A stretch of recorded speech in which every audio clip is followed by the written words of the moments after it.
चरणाचं दर्शन झालं नाही त्या ठिकाणी भगवान विष्णू खरं बोलले.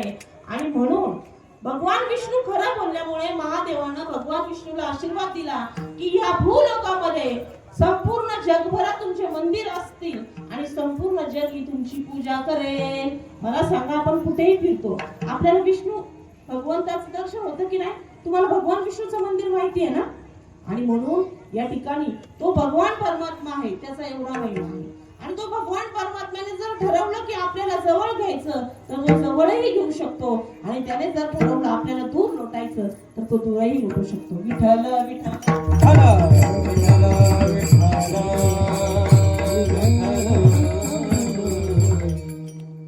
मग असा हा भगवान महादेवाचा महिमा आहे. आता मला सांगा, आपण शास्त्राला धरून भक्ती करतो, शास्त्राला धरून आपण परमार्थ करत असतो. आणि माझं कीर्तन म्हणजे जोक नाही, आणि माझ्याकडून ती अपेक्षा पण करू नका. हल्ली संप्रदायामध्ये धिगाणा झालाय, ते मला जमलं नाही, आयुष्यात जमणार पण नाही. शास्त्राला धरून कीर्तन करणारी मुलगी आहे. आणि मारुती बाबांचं हे उपर्ण जर बघितलं तर आमच्या कुरेकर बाबांची आठवण होते. कुरेकर बाबांचं उपर्ण अंगावर घेतलंय म्हणजे आम्ही संप्रदायाचे पायिक आहोत. माझ्याकडून कधीच विनोदाची अपेक्षा करू नका, कारण विनोद हे कीर्तन हे विनोदाचं साधन नाहीये. मायबापांना कीर्तनात आल्यानंतर फक्त आणि फक्त त्या भगवंताची आपल्याला ओळख व्हावी आणि त्या भगवंताच्या चरणाजवळ आपल्याला जाता यावं, एवढंच कीर्तनासाठी विषय असतो. मला सांगा, आज मोबाईल आहे तुमच्याकडे, करमणुकीचं साधन मोबाईल आहे. मोबाईलला तुम्ही सगळं काही बघू शकता, सगळं काही ऐकू शकता. पण इथं 2 तास कीर्तनामध्ये आल्यानंतर फक्त आणि फक्त हातानं भगवंताचं विठ्ठल विठ्ठल म्हणायचं आणि मुखानं टाळी वाजवायची. बरोबर ना? हातानं विठ्ठल विठ्ठल टाळी वाजवायची आणि मुखानं काय करायचं? विठ्ठल विठ्ठल म्हणायचं आणि हातानं टाळी वाजवायची. मग एकदा भजन करा, विठ्ठल विठ्ठल.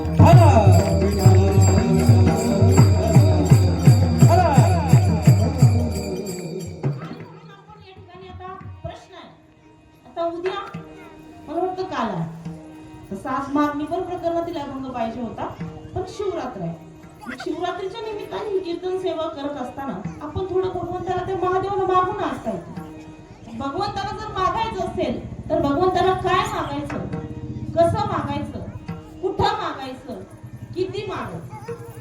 भगवंताला मागत असताना काय मागायचं माय बापांनो?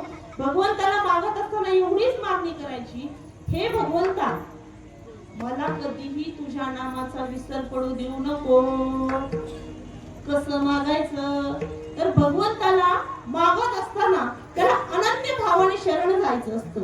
ज्ञानोबा ज्ञानेश्वरीमध्ये सांगून जातात, जो मज होय अनन्य शरण त्याचे निवारी जन्म मरण, या लागी शरणागता शरण्य मीची एकू. आणि मग त्या भगवंताचं शरणागती करत असताना अनन्य भावाने शरणागती करायची. कसं मागायचं, किती मागायचं असतं त्या भगवान परमात्म्याला? भगवंताला नैवेद्य दाखवत असताना हली निवडच म्हणतात, ती एवढी एवढी दामटी करायची, त्याच्यावर थोडासा भात टाकायचा, थोडीशी कुरडई टाकायची, भज्याचा अर्धा तुकडा टाकायचा, थोडस तूप उग आपलं शिंपडायचं आणि त्याच्या पुढे नैवेद्य ठेवायचा.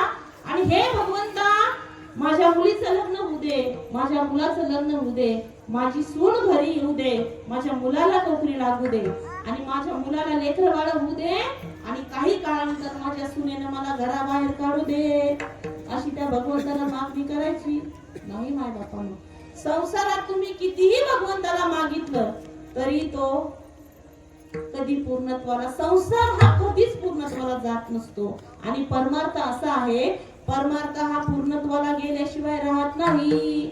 मग संसारामध्ये संसार दुःख मूळ आहे ना माय बापा, संसार दुःख मूळ.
जात नसतो. आणि मग असणारा भगवान परमात्मा आहे, त्याची सेवा करत असताना त्याला कसं मागितलं पाहिजे, काय मागितलं पाहिजे, कुठं मागितलं पाहिजे याचं ज्ञान आपल्याला असलं पाहिजे. आणि मग आपल्याला जर परमार्थ करायचा असेल तर तो परमार्थ आपल्याला ज्ञानातला असला पाहिजे. अज्ञानातली भक्ती भगवंताला आवडत नाही. शिळा तांब्याचे बाहुले केले, पाठ ठेवून वरी बैसवी. आपण कशालाही देव म्हणतो का? हल्ली तर काही वेगवेगळेच काहीतरी निघाले. कशालाही देव म्हणायला लागलात तुम्ही. नाही माय बापांनो, जर भगवान परमात्म्याची सेवा करायची असेल आणि जर तो देव आपल्याला मिळवायचा असेल तर जी आपली भक्ती आहे ना ती शास्त्राला धरून असली पाहिजे. आणि मग या ठिकाणी नाथ महाराजांनी आपल्याला सांगितलं की ती भक्ती करायची ना, तो भगवंत प्राप्त करायचा आहे ना, तर तो कसा का असला पाहिजे, त्याची भक्ती कशी केली पाहिजे. अभंगाचं प्रथम चरण. वेद शास्त्र गायला पुराणी बनीला, वेद शास्त्र गायला पुराणी बनीला, वेद शास्त्र गायला पुराणे बनीला, वेद शास्त्र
मुंग्या आहेत खाली देत नाहीत का? वहिनी पुढे वहिनी देत नाहीत का इथं? नाही ना. वेद शास्त्रे गाईला पुराणे वर्णीला. वेद शास्त्र 4 वेद 6 शास्त्र आणि 18 पुराण. वेद शास्त्रे गाईला पुराणे वर्णीला तो शिव पाहिला डोळे भरी. त्या शिवाला बघायचं डोळे भरून बघायचं. डोळे भरून याचा अर्थ असा आहे माय बापांनो, चर्मदृष्टीने जर त्या भगवंताला बघितलं तर तो आपल्याला कधीच दिसणार नाही. तुम्ही म्हणता चर्मदृष्टी म्हणजे काय? फक्त या शरीराने जर त्या भगवंताला बघितलं तर तो आपल्याला कधीच दिसणार नाही. मग तो शिव पाहिला डोळे भरी. डोळे भरून बघायचं म्हणजे काय बघायचं त्या भगवंताला? तर त्या भगवंताला आपल्या अंतःकरणामध्ये त्याच्याविषयी असणारं ज्ञान प्राप्त करायचं. ज्ञान प्राप्त करायचं म्हणजे काय करायचं? तर तो भगवंत कसा आहे, त्याला काय पाहिजे, एवढं ज्ञान जर आपल्याला झालं तर आणि तरच तो भगवंत आपल्याला दिसू शकतो. आता हल्ली आपल्याला काही बघायची सवय लागली. एका गावामध्ये एक कथा चालू होती 8 दिवसाची आणि कथाकार महाराज कथा करत होते. 7 दिवस कथेला पूर्ण झाले. 8व्या दिवशी काला होता. काही नास्तिक मंडळी असतात गावामध्ये, प्रत्येक गावात असतात. त्यांना चांगलं चाललेलं कधीच बघत नाही. आणि मग तो एक नास्तिक होता. सगळं गाव कथेला आलेलं असायचं आणि तो असा घरातच बसून, त्याचं घर शेजारीच होतं. मी सांगू का तुम्हाला माय बापांनो, ह्या मंदिरात यायला, या धर्म मंडपात यायलाही भाग्य लागतं माय बापांनो. कुणाच्याही प्रारब्धात परमार्थ नाही. अन्न मान धन हे तो प्रारब्ध आहे. त्याला ही पूर्वजन्मीचं काहीतरी पुण्य लागतं आणि म्हणूनच आपल्या तोंडातून भगवंताचं नामस्मरण होत. हे एवढं सोपं नाही. आणि मग तो त्या ठिकाणी असणारा तो माणूस, 7 दिवसाची कथा झाली आणि महाराज त्या ठिकाणी जायला निघाले. आणि महाराज जायला निघाल्यानंतर तो त्या ठिकाणी आला आणि महाराजांना म्हटला, महाराज गेली 7 दिवस मी तुमची कथा श्रवण करतोय आणि कथा श्रवण करत असताना माझी भावना बदलली नव्हती. तर थोडस सरळ आहे ना, साधं या धर्म मंडपात आपण 8 दिवस जर नामसत्तासाठी आलो, कितीही नास्तिक मनुष्य असू द्या, त्याच्यात थोडा तरी बदल झालेला दिसतो ना माय बापांना. हीच परमार्थाची ताकद आहे. आणि मग त्या ठिकाणी तो नास्तिक महाराजांकडे गेला आणि महाराजांना विनंती केली, महाराज मी गेली 7 दिवसापासून तुमची कथा श्रवण करतोय, पण महाराज लोकांनी चॅप्टर असतात. आता कसं असाय लई चॅप्टर, इतके चॅप्टर फोनच घेत नाही हो. अजिबात फोन उचलत नाही. आम्ही झोपलेलो असतो, आमचा मोबाईल सायलेंट असतो. मला तर बीपीच वाढला होता महाराज दुपारी. ह्या गजानन महाराजांनी काय केलं, तर माझी तब्येत बरी नाहीये. मी त्यांना म्हटलं 12 वाजता फोन केला. म्हटलं कधी जायचं मला सांगा. म्हटले ताई 6 ते 8 कीर्तन आहे, आपण 5 ला निघू. मी 12 वाजल्याचा फोन करते, महाराज फोनच उचलेला. तर मला शंका, कार्यक्रमाचं काय नियोजन आहे. मग सोमनाथ दादांना फोन केला. म्हणजे दादा पहा होते गजानन, आम्ही झोपलो होतो ताई, चांगली झोप. म्हणजे मग आमचं बीपी वाढायचं इकडं. आणि अजून एकदा सांगते, आमचे पप्पा तिथं साक्षीला, मला जुन्नर तालुक्यात कीर्तनाला जायचं होतं महाराज. कीर्तनाचा टायमिंग होता 7, मला वाटतं 9 ते 11, नाही 7 ते 9 आणि उरुळीला 7 होतं. तर मला जाहीर बोलायची सवय, महाराजांना माझा राग येऊन येतो, आला तरी काय करणार ते.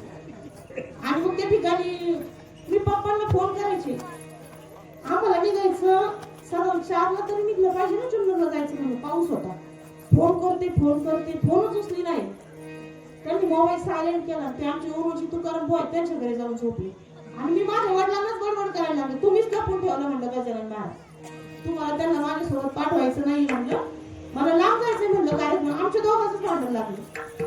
सगळे फोन करून करून दमले. ओ महाराज घेणं सगळे यांच्या मागं. आणि मग नंतर 5:30ला फोन उचलला. म्हणले मी झोपलो होतो. यांचं झोपणं ठीक आहे, पण आम्हाला अटॅक येईल ना. कोणाला नाही सांग अचानक कोण येणार आहे हो माऊली. आणि म्हणून महाराज लोक चॅप्टर असतात. बरोबर आहे ना. असो विनोदाचा भाग आहे. काय सांगत होते मी कुठपर्यंत आलो. काय म्हणताय, ऐकायला येणं मग हा बरोबर. म्हणजे तुम्ही जा महिला मंडळ, तुम्हाला माझी भाषा कळत नाही, तुम्ही माझी आई आहात, तुम्ही असं जरा मोकळ्या बसा, रिलॅक्स बसा, सुंदर बसा. तुम्ही खूप छान आहात आणि आज खूप छान पर्वकार आहे. खूप छान बसा, शांत बसा. आणि मग त्या ठिकाणी तो नास्तिक महाराजांकडे गेला आणि महाराजांना म्हटला की बाबा मला मी काय करू. महाराज म्हणले तू तर मला एक दिवस पण कथेत दिसला नाही आणि मग तू कसं म्हणतो की मी कथा श्रवण करत होतो. तो म्हणला महाराज माझं घर शेजारीच होतं, मला घरात बसून सगळं ऐकायला येत होतं, मी तिथे श्रवण करत होतो. महाराज म्हणले ठीक आहे बाबा, चांगलं झालं, आता इथून पुढे तू काय कर, परमार्थ कर. तो म्हणला महाराज परमार्थ करायचं म्हणजे नेमकं काय करायचं. महाराज म्हटले पवित्र तुळशीची माळ गळ्यामध्ये घाल. तो म्हणला जमणार नाही. महाराज म्हणले हातानं दान कर. तो म्हणला पैसा सुटत नाही. महाराज म्हणले पंढरपूरची वारी कर. तो म्हणला शक्य नाही. मग महाराज म्हणले नेमकं तुला काय करायचं. म्हणले पवित्र तुळशीची माळ गळ्यात घाल, कपाळाला गंध लाव. तो म्हणला माझ्या कपाळाला खाज येते, मी गंध लावणार नाही. ज्याला काहीच करायचं नसतं ना ती अशीच करायला सांगितलं. आणि मग महाराज म्हणले ठीक आहे, तुला काही नाही करायचं तर करू नको, पण मी तुला एक काम सांगतो म्हणले, ते काम तू रोज करायचं, त्याच्याशिवाय तू चहा पण घ्यायचा नाही. म्हणलं ठीक आहे सांगा. म्हणले तुझ्या शेजारी कोणी वारकरी राहतात का. तो म्हणला हो, भिंतीला भिंतच आहे. म्हणला काय करायचं. म्हणले सकाळी उठला का स्नान झालं की त्याच्या घराकडे जायचं आणि त्या वारकरी बुवांचं फक्त काय करायचं, गंध बघायचा. त्याला नियम सुरू केला. तो रोज सकाळी उठायचा, स्नान संध्या करायचा आणि त्या वारकरी बुवांचा गंध बघायला त्या ठिकाणी तो जायचा. गेला की जय हरी, ते महाराज म्हणायचे जय हरी. गंध बघायचा आणि हा आपल्या घरी परत यायचा. असा 1 महिन्याचा काळ गेला आणि 1 दिवसाचा प्रसंग झाला की त्या वारकरी बुवांना कुठेतरी आपल्या पडक्या वाड्यामध्ये माती आणायला ते त्या ठिकाणी गेले. आणि हा मग असे त्यांच्या घरी गेला आणि त्यांच्या धर्मपत्नीला म्हणला रामकृष्ण हरी. त्या म्हणल्या रामकृष्ण हरी, पण आमचे हेला म्हणले पडक्या वाड्यात गेले, माती आणायला गेले म्हणले. तो म्हणला ठीक आहे, मी तिकडे जातो. आणि ते वारकरी बुवा माती खांदत असताना त्यांना त्या ठिकाणी एक सोन्याचं मडकं, सोन्याची घागर त्या ठिकाणी सापडली. थोडस द्रव्य त्या ठिकाणी सापडलं आणि त्यांनी ती कळशी अशी बाजूला ठेवली आणि ते आपल्या कामात मग्न होते. तेवढ्यात हे माशे तिकडून आले आणि म्हटले रामकृष्ण हरी. ते म्हटले रामकृष्ण हरी आणि तो परत जायला निघाला. आता परत जायला निघाल्यानंतर वारकरी बुवाने आवाज दिला, ओ थांबा थांबा म्हणले. हा म्हणलं मी पाहिलं. वारकरी बुवाला काय वाटलं, यानं काय पाहिलं, सोन्याची घागर. त्यानं काय पाहिलं आता फक्त, काय बघायला आता फक्त गंध. पण त्यानं सोन्याची घागर बघितली. असं वारकरी बुवाच्या मनामध्ये संभ्रम निर्माण झाला. तो घरी गेला. घरी गेल्याच्या नंतर त्या ठिकाणी वारकरी बुवा संध्याकाळी त्याच्या घरी गेले आणि त्या द्रव्यातलं अर्ध द्रव्य त्या नास्तिकाला देऊन टाकलं. दृष्टांत संपला मायबापांनो. जर वारकऱ्याचा गंध बघून जर अर्ध द्रव्य आपल्याला भेटत असेल तर आपण जर पवित्र तुळशीची माळ गळ्यामध्ये घातली, कपाळाला गंध लावला आणि त्या भगवंताचं नामस्मरण केलं तर तो आपल्यासाठी काय करणार नाही मायबापा. विठ्ठल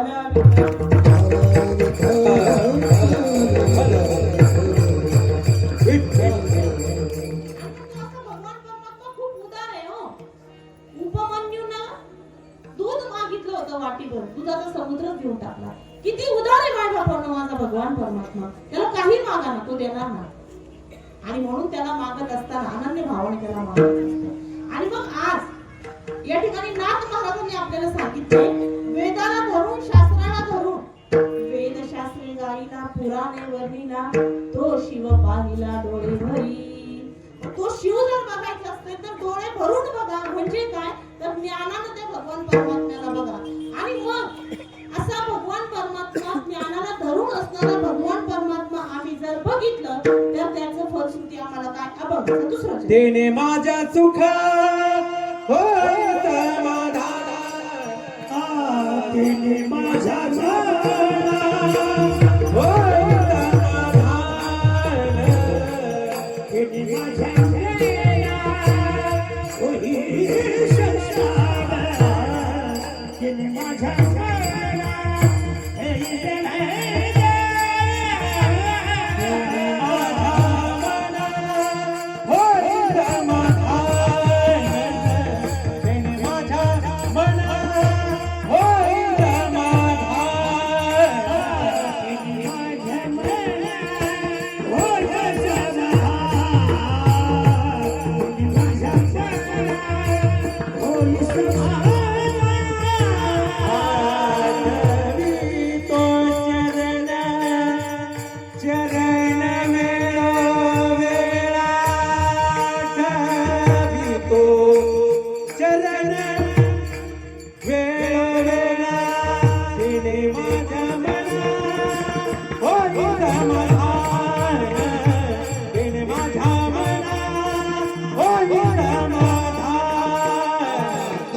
वाजवायचं जोर. आता गोड आवाज कानावर आल्यावर तरी टाळी वाजवा माय बापांनो. शब्बास. फराक आहे ना सोमनाथाला? फराक हा जमलं मग काय विषय. नाथ महाराज म्हणतात, तेने माझ्या मना होय समाधान, आठवितो चरण वेळोवेळा. नाथ महाराजांनी सांगितलंय की माझ्या अंतःकरणाला काय होणार आहे? समाधान मिळणार आहे. मग शास्त्राला धरून जर आपण परमार्थ केला, तो भगवंत जर आपण प्राप्त केला, तर त्याने माझ्या अंतःकरणाला समाधान होणार. मग समाधान कसं होणार आहे? समाधान कशाला म्हणायचं? काही माणसं सतत येऊनच असतात बघा, किती दिवस भगवंतानी कायम त्यांचं तोंड असं पडलेलंच. काय टेन्शन असतं काय कळत नाही बा. अहो या देहाचा काहीच भरोसा नाही. क्या भरोसा है इस जिंदगी का, साथ देती नहीं किसी का. देह जाईल, देह जाईल, देह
स्वप्नात तरी विचार आलता का आपल्याला?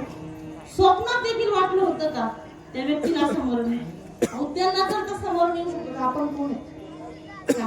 काय कमी होतं त्यांच्याकडे? पण प्रारब्ध माणसाचं. कोण कधी मरल, कसं मरल काही सांगता येत नाही. म्हणून भगवंतानं हा 3.5 हाताचा नर दिलाय ना, तो फक्त आणि फक्त भगवंताचं नामस्मरण करण्यासाठी. आदेवतीला देह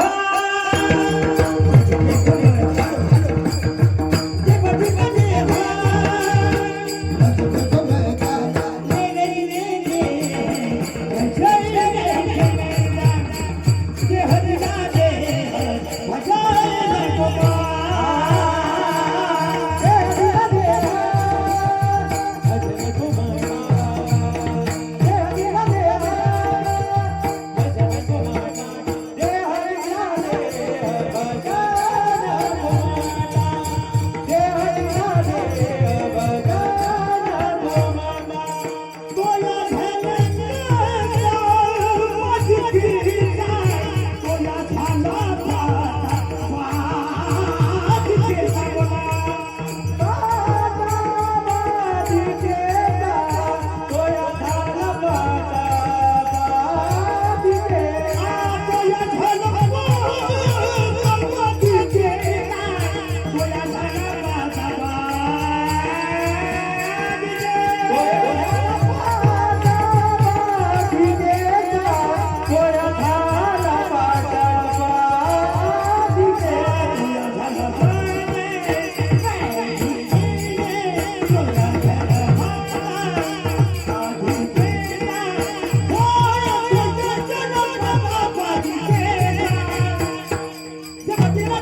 फूट नाशिवंत देह जाणार सकळ आयुष्य खातो काळ सावधान.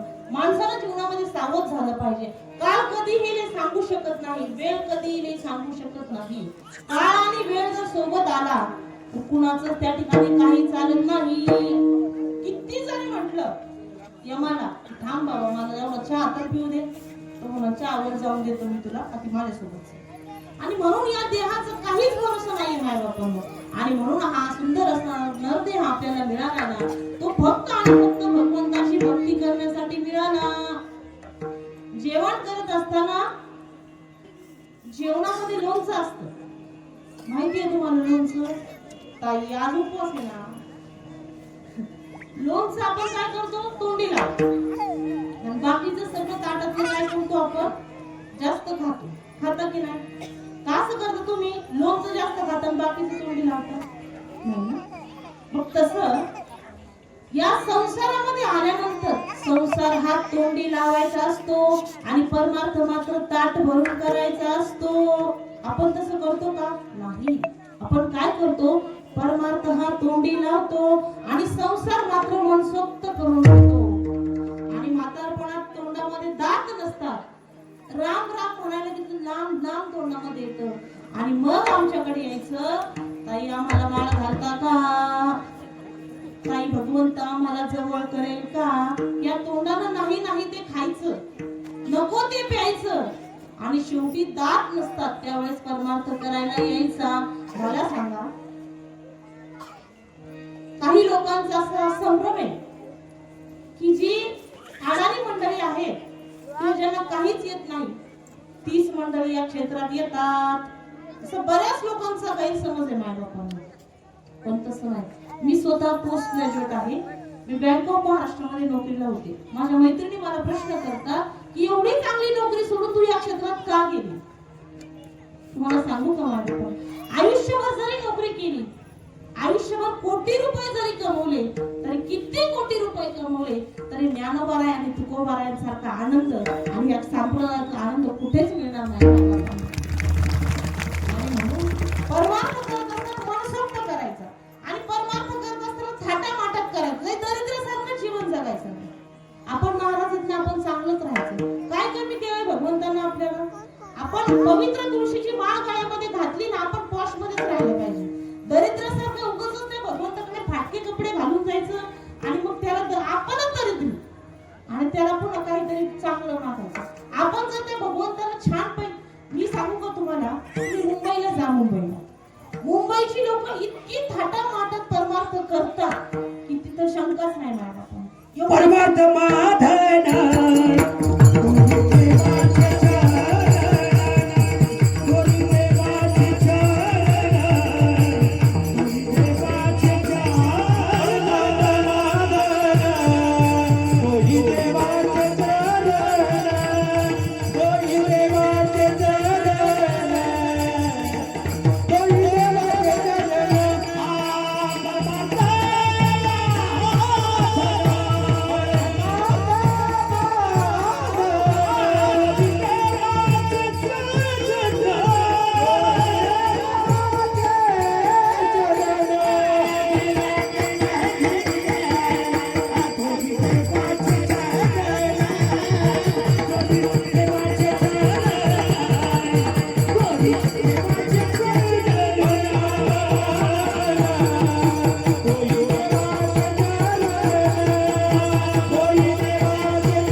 बघितलं होतं ना अगोदर का?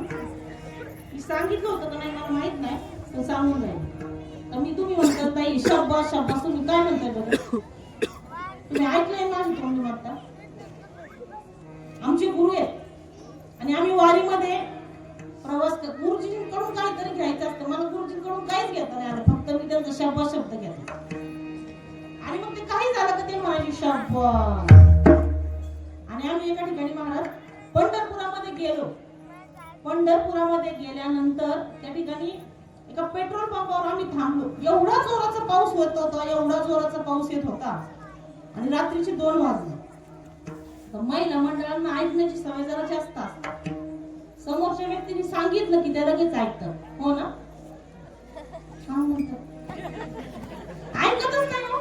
गुरुजींनी सांगितलं तिकडे आणि वारीतलं तर नाहीच येणे. काहीच करत नाही बाबा. कशाला बरोबर होतं? भांडणं करायला म्हणे वारीत. बादल्या डोक्यात घालायची वेळ तिथे आंघोळी. आणि काय बरोबर होतं काय. आणि मग त्या ठिकाणी गुरुजींनी सांगितलं तिथं अंधार आहे म्हणजे तिथे जाऊ नका, उजेडात झोपा. आमच्या गुरुजींचा शब्द आहे उजेडाला झोपा. तिथे 4-5 जणींनी काय ऐकलं नाही, गेले आपल्या अंधारात असं.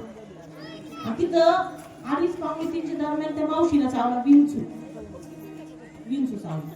आणि ते आले ना बाबांकडून. बाबांना म्हणले बाबा विंचू चावला. बाबा म्हणले शाबास. सांगायचं काय, जे करू नाही ते करायचं.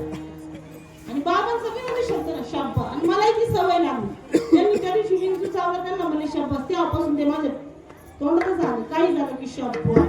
जी जाणकार मंडळी आहेत त्यांना माहिती. आणि मग मी जर कुणाला भेटले तर मला जे आरीनं घालतात अगोदर म्हणतात शाबास.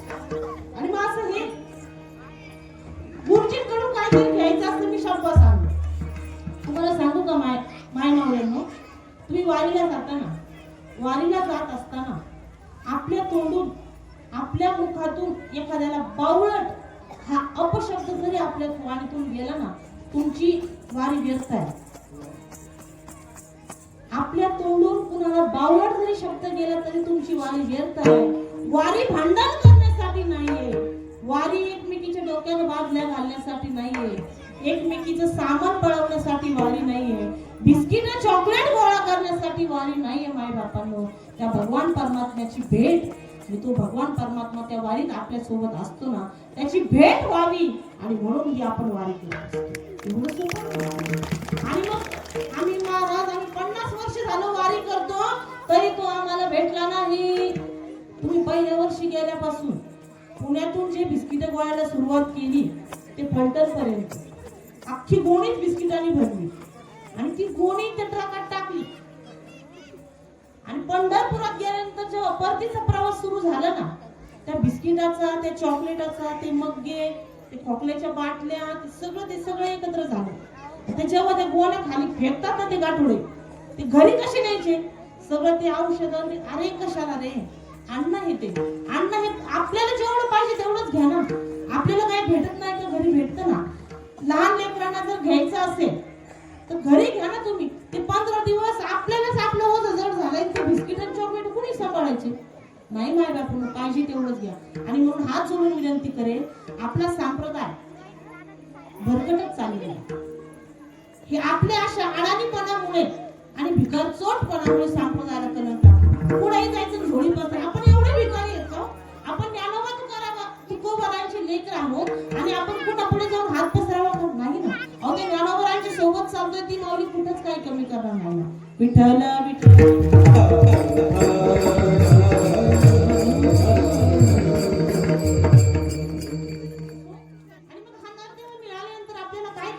भगवंताची भक्ती करायला पाहिजे. भगवंताची भक्ती आपण ज्ञानातली भक्ती करणार आहोत, अज्ञानातली भक्ती करणार नाही. मग आता एकनाथ महाराजांनी आपल्याला सांगितलंय की ज्ञानातली भक्ती करा. मग आम्ही सगळी ज्ञानातली भक्ती केली, सगळं केलं. आणि मग नाथ महाराजांनी म्हटलंय की तुम्ही म्हणताय, महाराजांनीच आपल्याला सांगितलं की ज्ञानातली भक्ती करा. आणि तुम्ही मला प्रश्न करताय किंवा मी भगवंताला प्रश्न करते, हे भगवंता तुम्ही म्हणताय मी ज्ञानातली भक्ती करतो, मी त्या भगवंताच्या चरणाजवळ जातो, त्याच्याशी एकरूप होतो. एवढं केल्यानंतर मला फलश्रुती काय? अभंगात सकल इंद्रिया झाली पाहिजे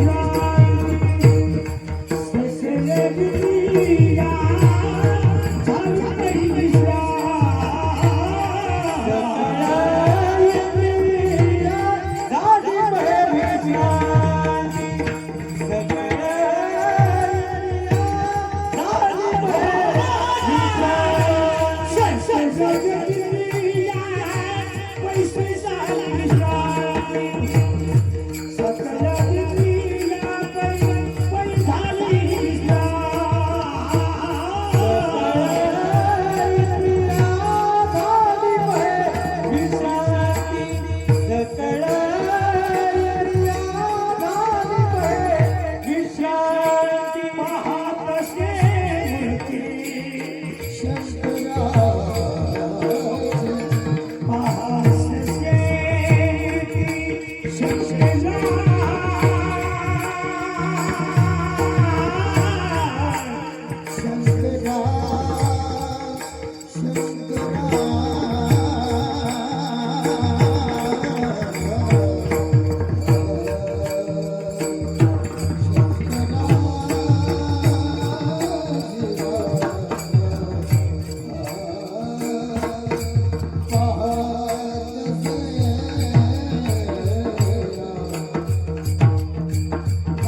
आणखी एकनाथ महाराजांच्या तिसऱ्या चरणामध्ये म्हणतात, सकळ पै इंद्रिया झाली, सकळ इंद्रिया झाली पै विश्रांती, पाहता ती मूर्ती शंकराची. आता ह्या तिसऱ्या चरणाचा उत्तरार्ध काय आहे? पाहता ती मूर्ती शंकराची. हा उत्तरार्ध आहे पाहता ती मूर्ती शंकराची. मग शंकराची मूर्ती पाहिल्यानंतर एकनाथ महाराज पूर्वार्धामध्ये काय म्हणतात? सकळ पै इंद्रिया झाली विश्रांती. बरोबर. मग त्या शंकराची मूर्ती बघितल्यानंतर माझ्या इंद्रियाला काय झालंय? विश्रांती झाली. म्हणजे काय? सकळ पै इंद्रिया झाली विश्रांती. इंद्रिया विश्रांतीला पावणं म्हणजे काय हो? काय आहे? शब्द, स्पर्श, रूप, रस आणि गंध हे 5 विषय आहे ना, माणसाला जीवनामध्ये नेहमी घातक आहे. या विषयापासून जर दूर राहायचं असेल तर भगवंताचं नामस्मरण करावं लागेल. आता त्या भगवंताची मूर्ती बघितल्यानंतर मी या विषयापासून काय झाले? दूर झाले. आता काय बघायचं आणि कसं बघायचं? माणसाला नाही ते बघायची सवय लागली. एक मनुष्य असतो आणि तो शेळ्या चारत असतो. शेळ्या, मेंढ्या, गाया, गुराखी असतो तो. आणि तो त्या ठिकाणी रानामध्ये शेळ्या घेऊन जातो आणि त्याला बिड्या ओढायची सवय असते. इथं कुणाला असेल तर बघा, आता त्याला बिड्या ओढायची सवय असते. माणसाला लईच व्यसन असते. दारूचं व्यसन, बिड्याचं व्यसन, सिगरेट, तंबाखू, गोवा, मावा. अरे काय हे? गोवा मावा खाण्यासाठी नाहीये, तंबाखू आणि सिगरेट ओढण्यासाठी नाहीये माय बापांनी. शाबास विठ्ठल विठ्ठल.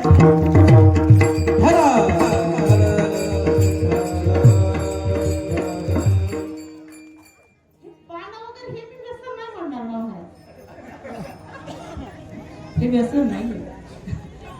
सिगरेट ओढायचं, बिडी ओढायचं, त्याला काय होतं? त्या ठिकाणी व्यसन होतं.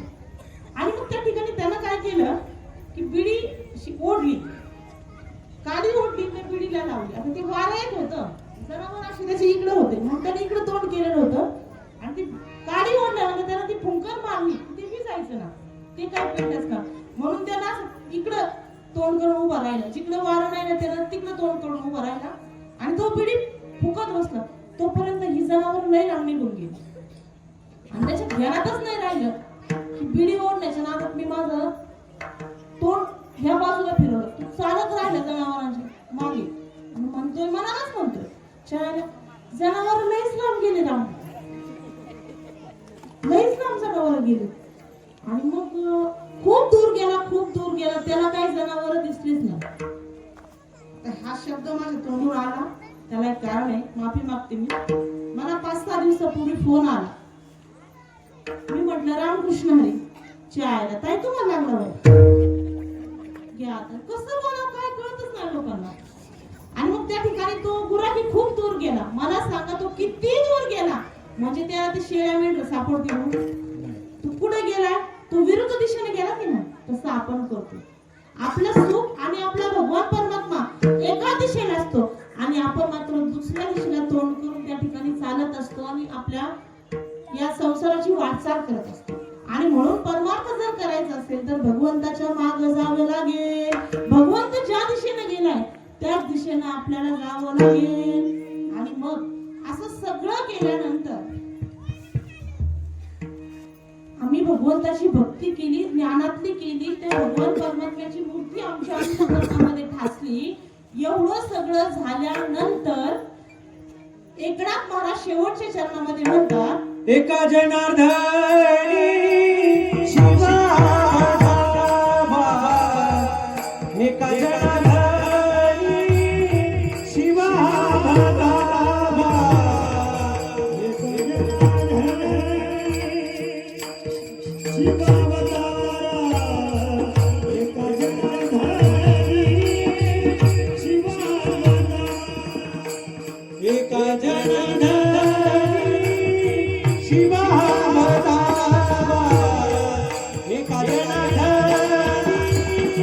शिवा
सुरू झाली. हा हा. सांगू का तुम्हाला, खरं तर आज शिवरात्रीचा पर्व काळ आहे आणि शिवरात्रीची कथा मी तुम्हाला ऐकल्याशिवाय मी सोडणार नाही. कारण आज कथेला खूप महत्व आहे. फक्त 10 मिनिटातच मी तुम्हाला कथा सांगणार आहे. झालंय कीर्तन आपलं. शिवरात्रीची कथा आज काय ऐकायची? ऐकणाऱ्याला जेवढं, सांगणाऱ्याला जेवढं पुण्य लागतं ना तेवढंच ऐकणाऱ्याला लागतं. आणि म्हणून आजचा हा पर्व काळ आहे. तर नाथ महाराजांनी आपल्या शेवटच्या चरणामध्ये काय सांगितलं? एका जनार्दनी काय म्हटले नाथ महाराज? शिव हा भजावा, संसार करावा सुखो. कोणता संसार करायचा? संसार म्हणजे नेमकं काय? आपण करतो तो संसार नाही, जन्म आणि मृत्यू. हा जन्म आणि मृत्यूचा संसार सुखरूप व्हावा असं जर तुम्हाला वाटत असेल तर तुम्हाला काय करावं लागेल? त्या भगवंताची शरणागती करावी लागेल. बरोबर? त्या भगवंताची शरणागती करायची असेल तर तुम्ही भगवंताला अनेक रूपामध्ये बघता. बरोबर? हल्ली वाद पूर्वीपासूनच आला आहे, हरी आणि हर. काय हो? हरी आणि हर फक्त एक वेलांटीचाच फरक आहे ना. आणि मग या हरी आणि हरिहरा भेद नाही नका करू दे, नाही नका करू दे, नाही नका करू दे.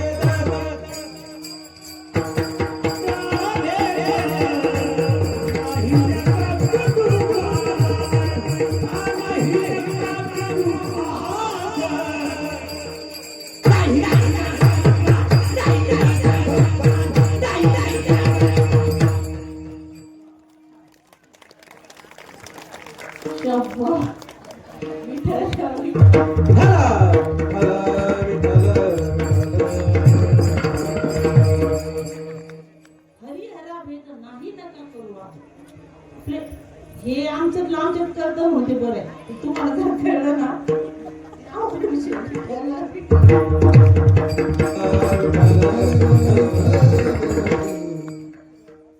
हरिहरा नरहरी सोनार होते ना माझ्या बापांनो. पंढरपुरामध्ये नरहरी सोनार राहत असताना नरहरी सोनार फक्त भगवान शिवाचीच उपासना करायचे आणि ते भगवान शिवालाच फक्त त्या ठिकाणी मानायचे. एक दिवसाचा प्रसंग असा ठरला की एका नगरीचा राजा होता आणि त्या राजाला माझ्या भगवान परमात्म्याच्या कमरेला साखळी करायची होती, ती चांदीची. आता चांदीची साखळी करायची म्हणजे लोहाराच्या दुकानात जावं लागतं. कुठं जावं लागतं? आणि मग ते नरहरी सोनार होते ना, ते फक्त भगवान शिवालाच मानायचे. आणि मग त्या ठिकाणी तो राजा नरहरी सोनारांकडे गेला आणि त्यांना म्हणला की मला ना भगवान परमात्म्याच्या कमरेला ना चांदीची चैन करायची, कमरपट्टा करायचा, त्या ठिकाणी तुम्ही चला आणि त्याचं माप घ्या. नरहरी सोनार म्हटले मी येतो, पण मी त्या पांडुरंगाच्या मूर्तीला बघणार नाही. ते म्हणले ठीक आहे, मग माझ्या डोळ्याला तुम्ही काय करा, पट्टी बांधा. ठीक आहे म्हणले. आणि मग नरहरी सोनार आणि तो राजा भगवान परमात्म्याकडे गेले. नरहरी सोनारांच्या डोळ्याला त्या ठिकाणी पट्टी बांधली आणि तो नरहरी सोनार होते ना, ते भगवंताच्या कमरेचं माप त्या ठिकाणी घेत असताना असं हात लावायचे त्या कमरेला आणि हात लावला की त्यांना त्या ठिकाणी भगवान शंकराचे पिंड हाताला लागायचे. असं अनेक वेळा घडलं. डोळ्याची पट्टी काढली की माझा पांडुरंग परमात्मा दिसायचा, डोळ्याला पट्टी बांधली, कमरेला हात लावला की त्या ठिकाणी भगवान शंकराच्या पिंडीचं दर्शन व्हायचं. आणि मग नरहरी सोनारांच्या लक्षात आलं की माझा भगवान परमात्मा आणि भगवान महादेव हे काय नाही, हे दोन नाही, तर हे मात्र काय आहेत, एकच आहेत. आणि मग त्या ठिकाणी भगवान नरहरी सोनारांची समाधी कुठे आहे आपण? भगवान नरहरी सोनारांची समाधी कुठे? भगवान नरहरी सोनारांची समाधी माझ्या भगवान परमात्म्याच्या डाव्या कमरेत. कधीही जा, माझ्या भगवान परमात्म्याच्या डाव्या कमरेला नरहरी सोनारांची समाधी आहे. हल्ली आता तिथं दाखवलं जातं, तिथं फक्त नरहरी सोनारांच्या पादुका आहेत, पण तिथं माझ्या नरहरी सोनारांची समाधी नाही, तर माझ्या भगवान परमात्म्या नरहरी सोनारांची समाधी परमात्म्याच्या डाव्या कमरेला. विठ्ठल विठ्ठल.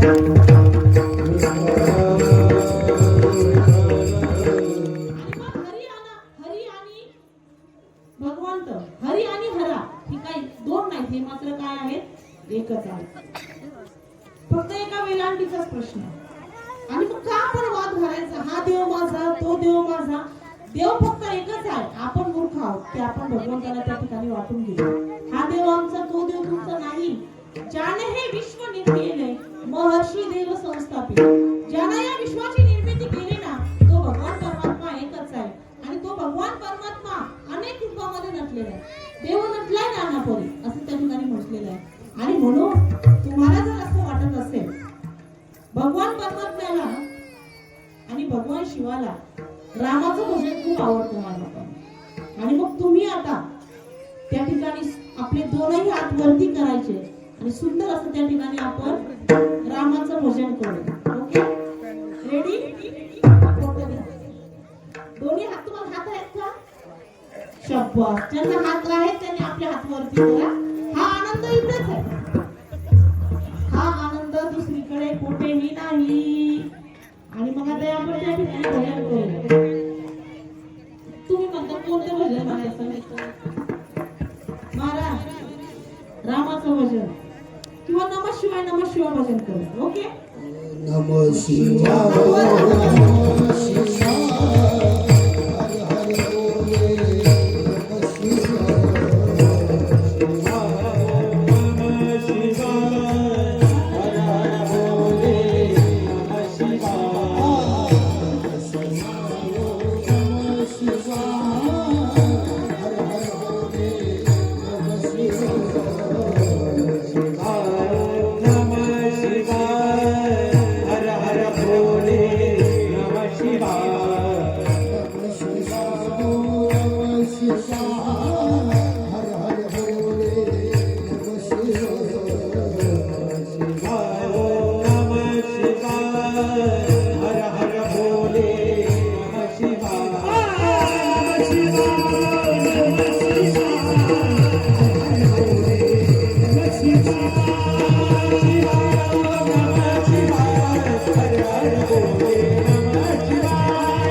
माझाच बसलाय म्हणा. हर हर हर हर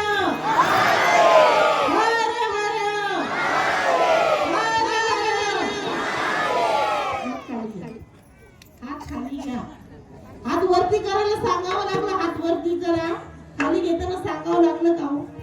आणि कसा देव तुम्हाला भेटेल त्याला सांगावं लागतं. त्याचं भजन करण्यासाठी हात वरती घ्या. आणि मग त्या ठिकाणी आज या महाशिवरात्रीच्या पर्व काळावर चालू असलेला हा त्रिदिनीय कीर्तन महोत्सव, आणि या कीर्तन महोत्सवातील दुसऱ्या दिवसाची सेवा माझ्याकडे आली आहे. माझ्या अल्पशा बुद्धीनुसार अभंग सोडवण्याचा मी त्या ठिकाणी प्रयत्न केलेला आहे. काही चुकलं असेल तर ते माझं मला परत करा. जे काही बरोबर असेल ते माझ्या ज्ञानोबरायांची, माझ्या तुकोबरायांची, माझ्या आई वडिलांचे आशीर्वाद समजून त्या ठिकाणी पत्रात घ्या. आणि आता आज महाशिवरात्रीच्या पर्व काळावर भगवान महाशिवांची एक छोटीशी कथा मी त्या ठिकाणी सांगणार आहे. आपण अगोदर विठोबा रखुमाई भजन करू आणि नंतर कथा करू. विठोबा रखुमाई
कृपा असेल आणि माझे आई वडील या ठिकाणी आहेत, माझ्या डोळ्यात पाणी येते. आपल्या आईनं पुरीच्या गळ्यात हार घालावा याच्यासारखं परम भाग्य कुठंच नाहीये मायबापांना. आणि म्हणून ते हार जे माझ्या गळ्यात पडलेत ना, हे साक्षात माझ्या ज्ञानोबरायांच्या गळ्यात पडलेत. माझा बिलकुल अधिकार नाहीये.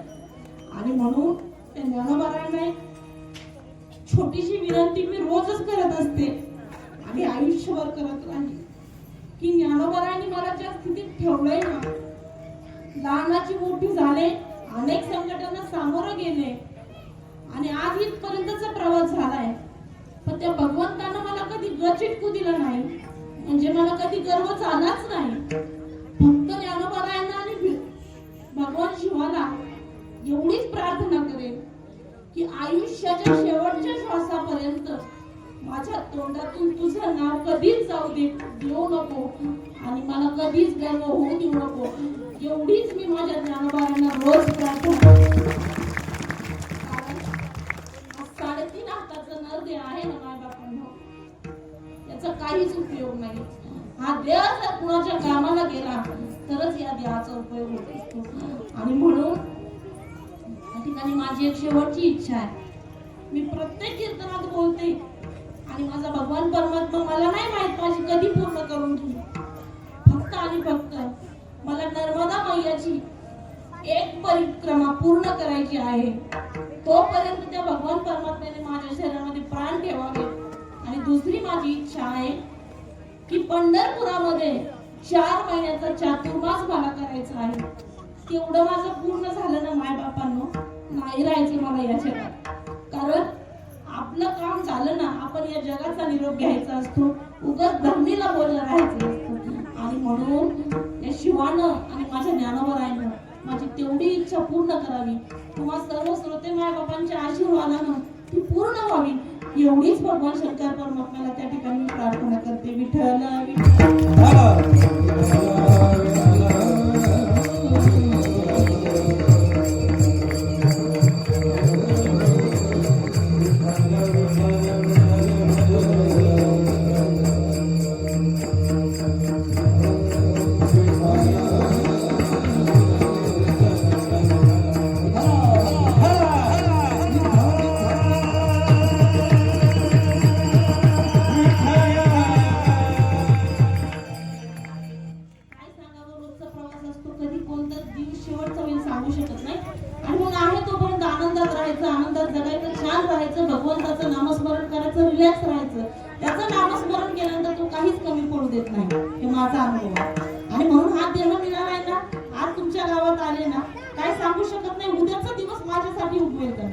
आणि म्हणून या देहाचा काहीच भरोसा नाही.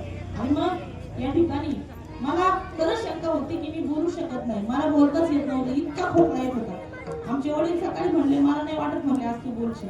पण आई बापाचं काळीत कसं असतं, येताना आमच्या आईला ज्येष्ठ मत माझ्यासाठी घेऊन आली. ज्यावेळेस मी स्टेजवर चढत होते ना, त्यावेळेस तिने ते माझ्या हातात दिलं. ही आईचंच अंतकरण असतं. विठ्ठल विठ्ठल.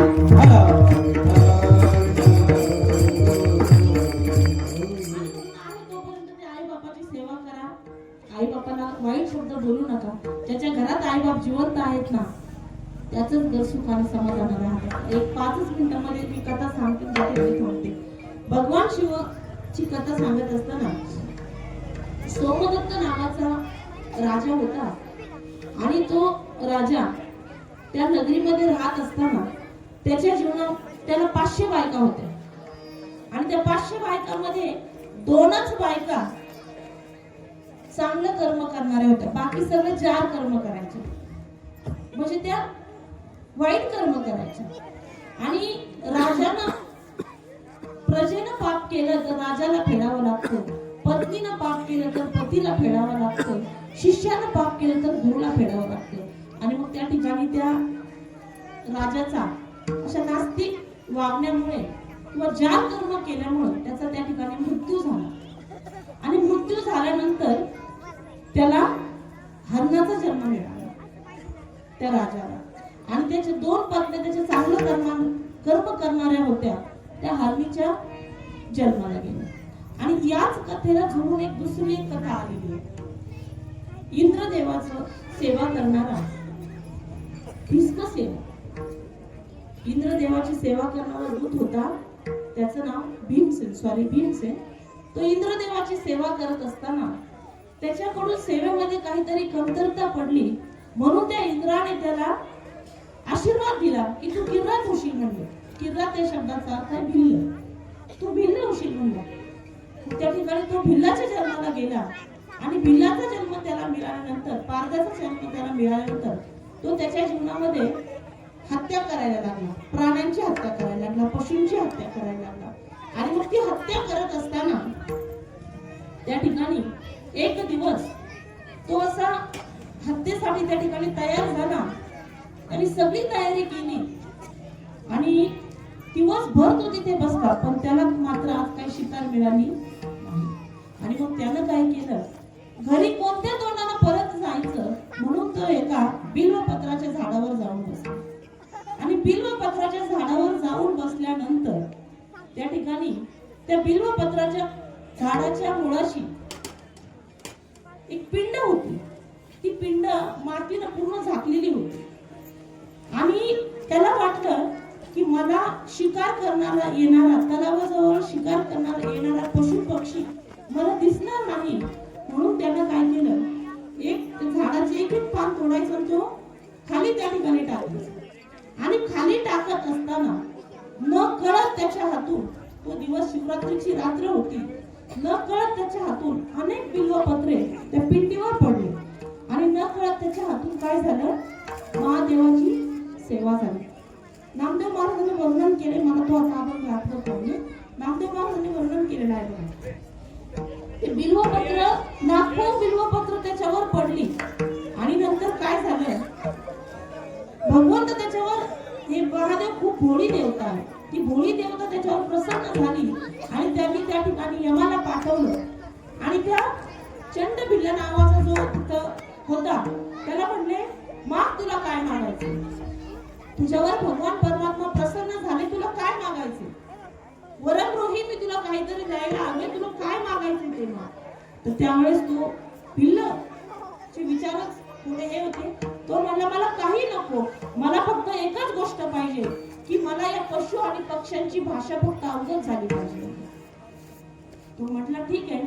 आणि मग त्या ठिकाणी त्याला त्या यमानं त्या ठिकाणी वर दिला आणि ते यमदूत त्या ठिकाणी निघून गेले.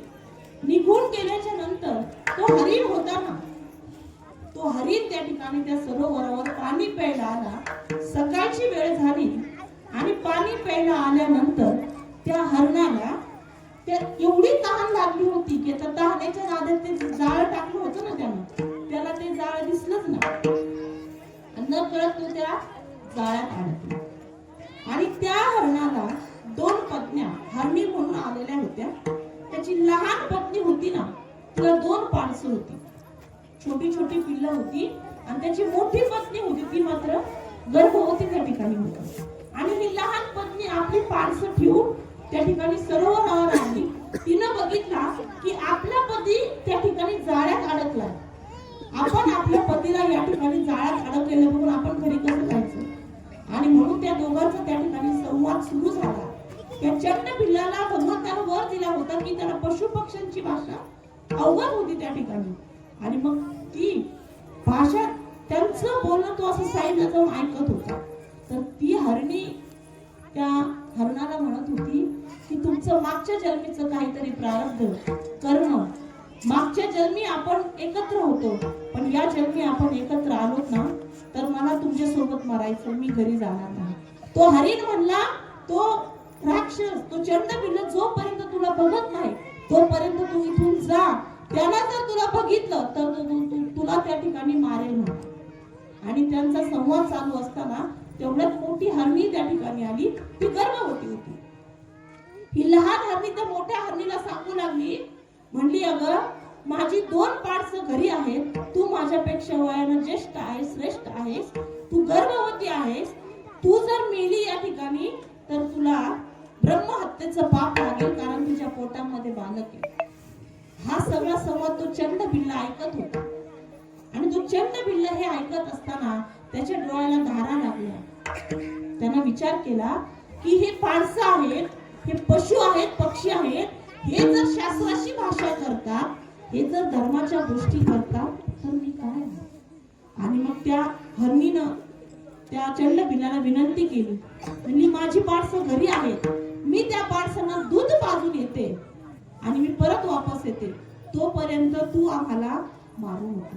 तो चंड भिल्लाने प्रश्न केला की मी तुमच्यावर विश्वास कसा ठेवू? म्हणला मी तुमच्यावर विश्वास ठेवू शकत नाही.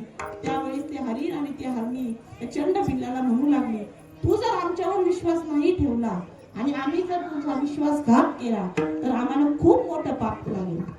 कारण एखाद्याचा विश्वासघात करणं हे सगळ्यात मोठं पाप आहे. आणि म्हणून त्यांच्या त्या गप्पा गोष्टी ऐकून त्या हरणाच्या डोळ्यात पाणी आलं. ही हरीण आणि हरणी त्या पडसाकडे गेली आणि त्या पडसाला त्या हरणीनं दूध पाजलं आणि ते पडस ते बाळ त्या हरणी सोबत बोलू लागले की आपला बाप मरतोय म्हणले आणि आपल्या बापासोबत तूही जाती आई, तुम्ही दोघं गेल्यानंतर आमचं रक्षण कोण करणार? आम्हालाही तुमच्या सोबत घेऊन जा. आणि मग ते सगळा परिवार, ते दोन पाडस, त्या दोन हरणी आणि हा हरण, हे सगळे त्या चंड भिल्लाच्या घरी त्याच्या घरी गेले. आणि घरी गेल्याच्या नंतर त्या ठिकाणी ब्रह्मदेवानं एक दूत पाठवला, एक विमान पाठवलं आणि त्या पाचही हरणांचे दिव्य रत्न त्या ठिकाणी तयार झाले आणि ते आकाशात त्या ठिकाणी त्यांनी ब्रह्मदेवाकडे ते निघून गेले. आणि त्यावेळी ब्रह्मदेवानं त्या चंड भिल्लाला आशीर्वाद दिला की तू जर वर्षभर भगवान शंकराची उपासना केली, साधना केली, तर मी तुला प्रसन्न होईल आणि मी तुला माझ्या बरोबर स्वर्ग लोकात घेऊन जाईल. न कळत त्या चंड भिल्लाकडून सेवा घडली आणि त्यानं वर्षभर भगवंताची सेवा केली. पुढच्या शिवरात्रीच्या वेळी त्या चंड भिल्लाला न्यायला एक पुष्पक विमान आलं आणि त्या चंड भिल्लाला त्या ठिकाणी भगवंतानं स्वर्गामध्ये जागा दिली. एवढा अधिकार या शिव माझ्या भगवान शिवाचा. विठ्ठल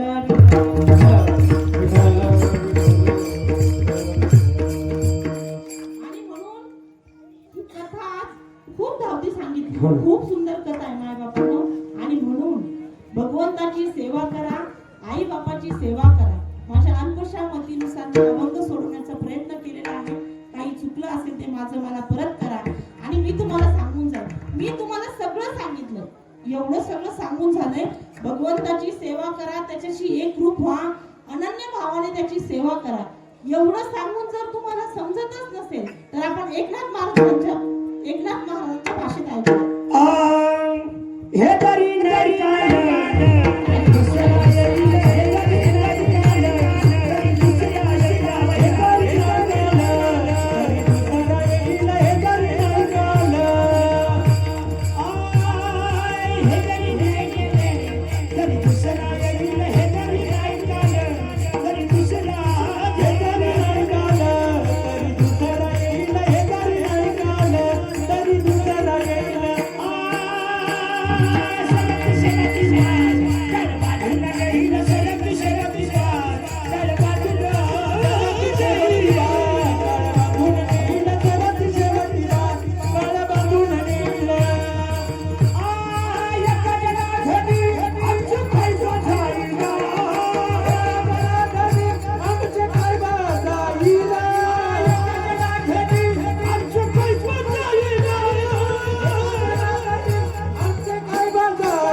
महाराज यांच्या आश्रमामध्ये आम्ही कीर्तन केलं. आमचे गजानन महाराज सोबत होते. विमानाची भीती वाटते म्हणून गाडी केली, आणि गाडी केली म्हणजे मला नाही यायचं. 40,000 गाडीला घातले, नाही ना आले.